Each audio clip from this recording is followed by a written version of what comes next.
Utah Valley യൂണിവേഴ്സിറ്റിയിലെ ആ സായാഹ്നത്തിൽ ആയിരക്കണക്കിന് യുവാക്കൾ ഒന്നിച്ചുകൂടി ഒരു യുവാവിൻ്റെ വാക്കുകൾക്ക് ആകാംക്ഷയോടെ കാതോർത്ത് നിൽക്കുകയായിരുന്നു.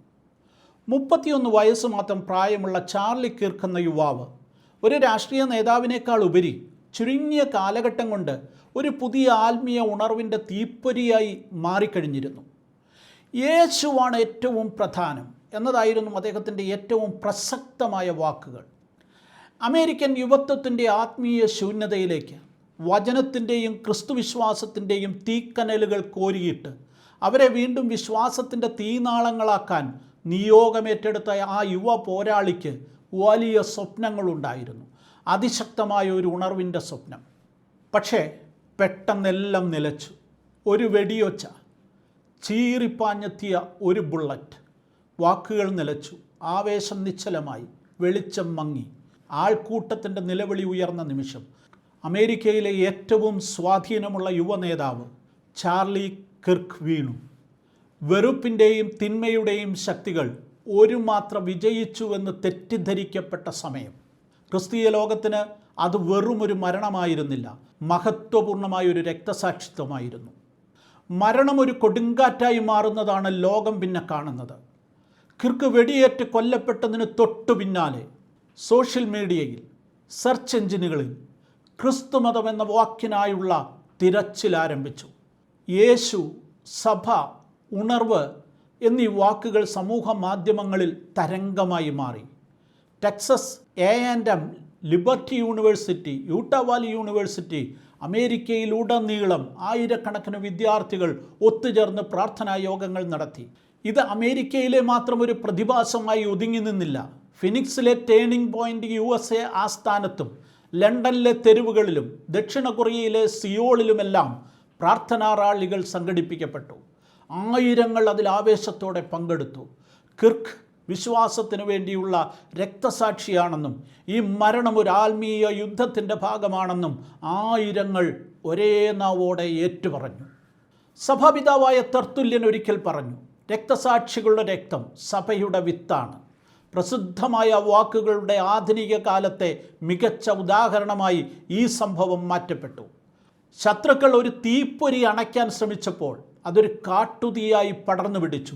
ഒരു പുതിയ ഉണർവിൻ്റെ കൊടുങ്കാറ്റിനെ കെട്ടഴിച്ചു വിടുന്നതിന് തുല്യമായി മാറിയത്. ചരിത്രത്തിൽ നമുക്ക് ഇതിന് സമാനമായ മറ്റൊരു സംഭവം കണ്ടെത്തുവാൻ സാധിക്കും. 500 വർഷങ്ങൾക്ക് മുൻപ് ആദ്യകാല യൂറോപ്പിലെ ബൊഹീമിയയിൽ, അതിന്നത്തെ ചെക്ക് റിപ്പബ്ലിക്കാണ്, സമാനമായൊരു ആത്മീയ വിപ്ലവം ഒരു പുരോഹിതൻ്റെ രക്തസാക്ഷിത്വത്തിലൂടെ പിറവിയെടുത്തു. അദ്ദേഹത്തിൻ്റെ പേരാണ് ജോൺ ഹസ്.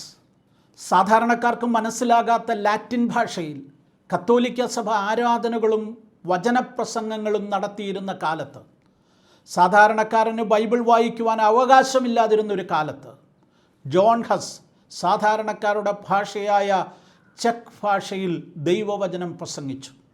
അതൊരു വലിയ വിപ്ലവമായി മാറി. സഭയിലെ അഴിമതികൾക്കെതിരെയും പാപമോചന ചീട്ടുവിറ്റ് കത്തോലിക്ക സഭ പണം സമ്പാദിക്കുന്നതിനെതിരെയും അദ്ദേഹം ശക്തമായി ശബ്ദമുയർത്തി. അധികാരികൾക്കത് സഹിക്കുവാൻ കഴിഞ്ഞില്ല. സത്യത്തിനു വേണ്ടി നിലകൊണ്ട ജോൺ ഹസിനെ എതിരാളികൾ തടവിലാക്കി. വിശ്വാസം ഉപേക്ഷിക്കുവാൻ അവർ നിർബന്ധിച്ചു. ഹസ് ധീരമായി പറഞ്ഞു, നിങ്ങൾ ഇന്ന് ഈ അരയന്നത്തെ ചുട്ടരിക്കുന്നു, എന്നാൽ 100 വർഷങ്ങൾക്ക് ശേഷം ഒരു കഴുകൻ പറന്നുയരും, നിങ്ങൾക്ക് ചുട്ടരിക്കുവാൻ കഴിയുകയില്ല. ഹസ് എന്ന വാക്കിന് ചെക്ക് ഭാഷയിൽ അരയന്നം എന്ന അർത്ഥവുമുണ്ടായിരുന്നു. 1415 ജൂലൈ 6 അവർ അദ്ദേഹത്തെ ജീവനോടെ ചുട്ടരിച്ചു. തീജ്വാലകൾ അദ്ദേഹത്തെ ചുറ്റി വരിഞ്ഞപ്പോഴും ജോൺ ഹസ് പാട്ടുകൾ പാടിക്കൊണ്ടേയിരുന്നു. തൻ്റെ ശത്രുക്കൾക്ക് വേണ്ടി അദ്ദേഹം പ്രാർത്ഥിച്ചുകൊണ്ടേയിരുന്നു. യേശു കർത്താവേ, ജീവനുള്ള ദൈവത്തിൻ്റെ പുത്ര, എന്നിൽ കനിയണമേ എന്ന് അദ്ദേഹം മന്ത്രിച്ചു കൊണ്ടേയിരുന്നു. അദ്ദേഹത്തിൻ്റെ ശാന്തമായ മരണം കണ്ട ജനക്കൂട്ടം ഞെട്ടിത്തെരിച്ചു. ജോൺ ഹസ് ജീവിച്ചിരുന്നപ്പോൾ അദ്ദേഹത്തിൻ്റെ വാക്കുകൾക്ക് എന്തുമാത്രം ശക്തി ഉണ്ടായിരുന്നോ അതിൻ്റെ 1000 മടങ്ങ് ശക്തി അദ്ദേഹത്തിൻ്റെ രക്തസാക്ഷിത്വത്തിനുണ്ടായിരുന്നു. ആ മരണം ഒരു വിപ്ലവത്തിന് തിരികൊളുത്തി. ഹസിൻ്റെ അനുയായികൾ ഹസറ്റ് യുദ്ധങ്ങൾ ആരംഭിച്ചു. സത്യം വിജയിക്കട്ടെ എന്ന മുദ്രാവാക്യമുയർത്തി അവർ തങ്ങളുടെ വിശ്വാസത്തിനു വേണ്ടി പോരാടി. കൃത്യം 100 വർഷമായപ്പോൾ ജോൺ ഹസ് പ്രവചിച്ചതുപോലെ യൂറോപ്പിൻ്റെ നഭോമണ്ഡലത്തിൽ ഒരു കഴുകൻ ചിറകടിച്ചുയർന്നു. പ്രൊട്ടസ്റ്റന്റ് നവീകരണത്തിൻ്റെ പിതാവായ മാർട്ടിൻ ലൂതറായിരുന്നു ആ കഴുകൻ. നൂറ്റാണ്ടുകളോളം ആ ഉണർവ് നിലനിന്നു. ലോകം കണ്ട ഏറ്റവും വലിയ പ്രൊട്ടസ്റ്റന്റ് നവീകരണത്തിന് വഴി തുറന്നത് ജോൺ ഹസിൻ്റെ ഈ രക്തസാക്ഷിത്വമായിരുന്നു. ചാർലി കിർക്കിൻ്റെയും ജോൺ ഹസിൻ്റെയും കഥകൾ തമ്മിലുള്ള കാലഘട്ടത്തിലും പശ്ചാത്തലത്തിലും വ്യത്യാസമുണ്ട്. ഒരാൾ രാഷ്ട്രീയ പ്രവർത്തകനായിരുന്നു, മറ്റേയാൾ പുരോഹിതനും. ഒരാൾ വെടിയേറ്റ് മരിച്ചു, മറ്റേയാൾ ജീവനോടെ ചുട്ടരിക്കപ്പെട്ടു.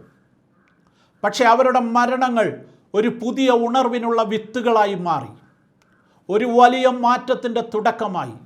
രക്തസാക്ഷിത്വം ഒരു വ്യക്തിയുടെ വിശ്വാസത്തിന് സാക്ഷ്യം വഹിക്കുകയും ആ സാക്ഷ്യം ഒരു ജനതയ്ക്ക് മുഴുവൻ പ്രചോദനമായി മാറുകയും ചെയ്യുന്നു.